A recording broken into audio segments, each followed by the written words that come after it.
Moikka ja tervetuloa kuuntelemaan Helppoa Suomea podcastia. Tämä podcast on tarkoitettu suomen kielen opiskelijoille, jotka haluaa kuunnella helposti ymmärrettävää suomea. Eli suomea, jota puhutaan vähän hitaammin ja vähän helpompia sanoja käyttäen. Mä myös julkaisen tämän jakson käsikirjoituksen samaan aikaan, joten sä voit lukea myös sitä käsikirjoitusta samalla kun kuuntelet tätä itse jaksoa. Tai sitten sä voit lukea sen käsikirjoituksen rauhassa tämän jakson kuuntelemisen jälkeen. Tänään mä ajattelin puhua lukemisesta kielen opiskelua varten ja ehkä erityisesti kirjojen lukemisesta. Ja kuten mä oon aiemmissa jaksoissa kertonut, niin tää on mulle itselle tärkeä tapa opiskella kieliä. Ja osittain se johtuu siitä, että kirjojen lukeminen on mun mielestä tosi hyödyllistä, mutta osittain se kyllä johtuu siitä, että mä tykkään kirjojen lukemisesta. Siis mä oon lukenut kirjoja oikeastaan koko elämäni, eli ihan lapsesta saakka. Ja sitten taas kielten opiskelussa se on mulle myös tärkeä tavoite. Eli jos mä annan esimerkkejä, niin Espanjassa mun tavoite on lukea näitä kaikkein parhaita kirjailijoita erityisesti Etelä-Amerikasta, eli latinalaisesta Amerikasta. Eli siis esimerkiksi Gabriel García Márquezia, joka on kirjoittanut esimerkiksi sellaisen kirjan kuin 100 vuoden yksinäisyys. Ja yksi mun tärkeistä tavoitteista tuli täyteen, kun mä sain luettua Isabel Allenden kirjan Henkien talo, joka siis on Allenden ensimmäinen kirja. Ja sitten taas Japanissa mun tavoitteena on lukea esimerkiksi Mieko Kawakamin ja Haruki Murakamin kirjoja. Eli esimerkiksi Haruki Murakamin Norwegian Wood japaniksi. Ja tällaiset tavoitteet vaatii vuosien harjoittelun. Eli mun pitää opetella lukemista espanjaksi ja japaniksi vuosia, että mä pääsen sille tasolle, että mä voin lukea näitä kirjoja. Ja kielen opiskelu tarvii pitkäaikaisia tavoitteita ja tällaiset tavoitteet on mun mielestä tosi motivoivia. Mutta tietysti mä samalla ymmärrän, että kaikki ei välttämättä rakasta kirjoja ihan yhtä paljon kuin mä.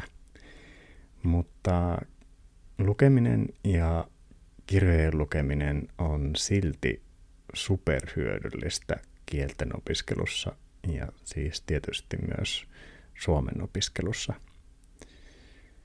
Mutta mä tosiaan suosittelisin lukemista vasta sitten, kun suomen äänteet on jo tuttuja. Muuten sitten lukiessa lukee suomea sillä omalla äidinkielellään. Mutta lukemisen avulla oppii uusia suomen kielen sanoja ja myös kielioppia automaattisesti. Siis ilman, että erikseen opiskelee niitä uusia sanoja tai sitä kielioppia. Eli aivot alkaa siis automaattisesti ymmärtämään niitä sääntöjä, minkä avulla suomen kieltä käytetään. Eli siis siinä mielessä lukeminen muistuttaa kuuntelua, joka myös auttaa ymmärtämään suomea niin kuin intuitiivisesti. Mutta toisaalta mun mielestä just lukeminen on aivoille vähän erilainen ärsyke, eli vähän erilainen stimulaatio.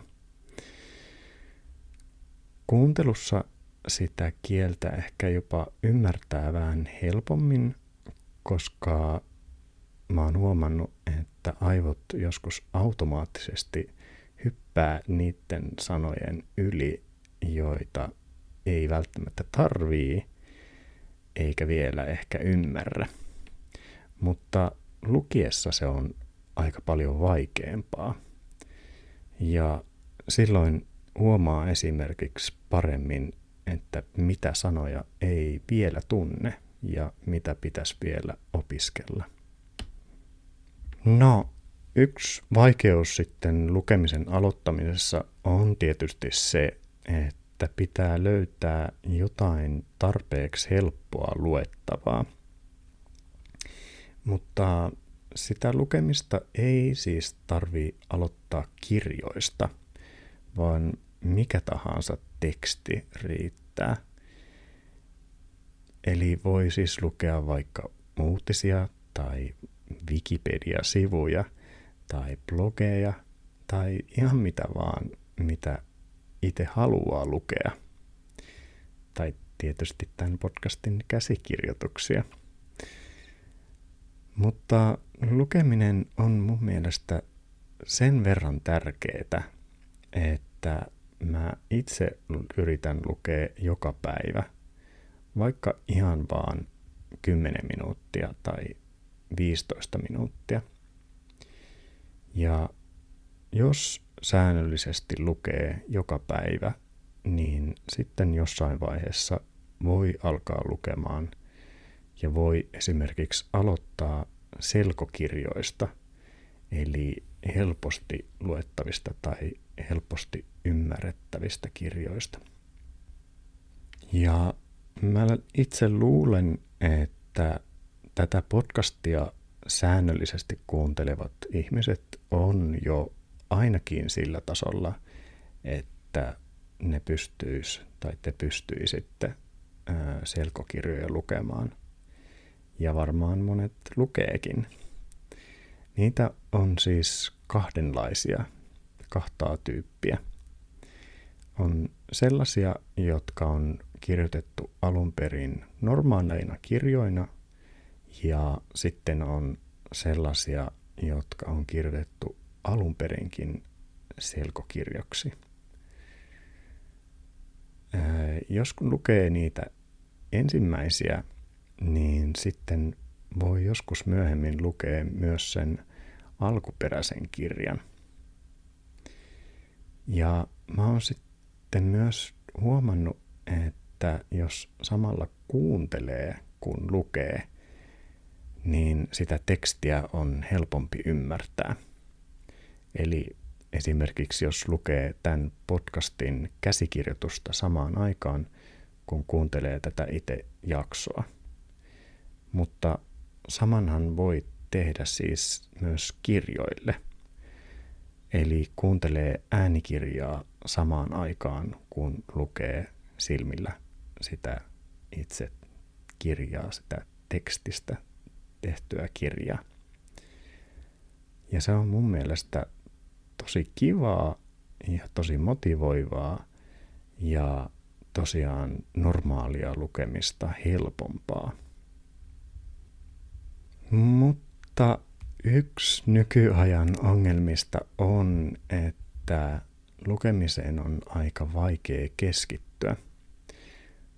Varsinkin jos lukee puhelimelta, siis kännykältä tai esimerkiksi tietokoneelta, niin siellähän on sitten sillä puhelimella tai tietokoneella paljon muutakin kuin se suomenkielinen kirja tai se uutinen tai se blogi. Joskus varsinkin aluksi voi silti olla kaikkein hyödyllisintä lukea joko puhelimelta tai tietokoneelta, koska niin saa sanakirjat, automaattiset sanakirjat tai automaattisen kääntämisohjelman.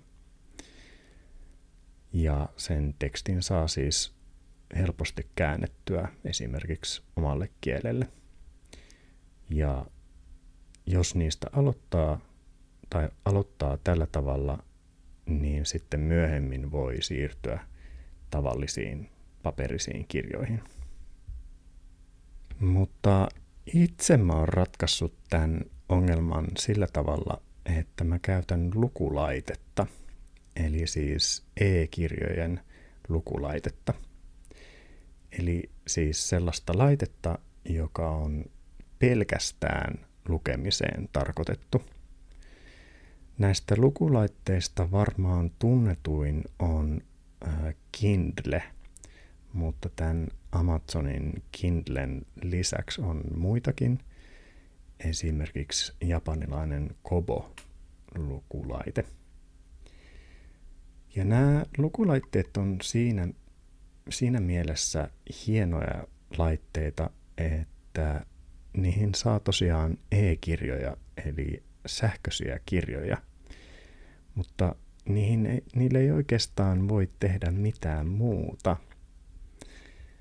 Niihin saa myös sanakirjan, eli jonkun sanan voi siis tsekata tai tarkistaa tosi helposti. Ja sen lisäksi niillä on kiva lukea.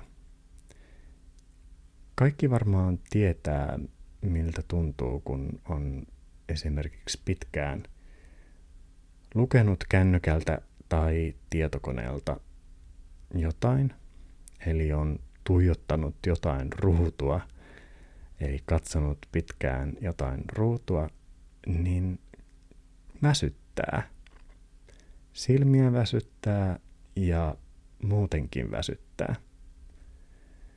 Mutta jos lukee tavallista kirjaa, siis paperista tehtyä kirjaa, tai sitten kirjaa tällaiselta lukulaitteelta, niin sitä samaa oloa ei tule. Näissä lukulaitteissa on myös se hyvä puoli, että e-kirjat on vähän halvempia kuin tavalliset paperiset kirjat tai painetut kirjat.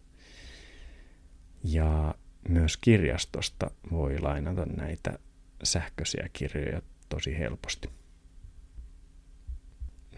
Ihan ekassa jaksossa mä kerroin eri tavoista kuunnella suomea.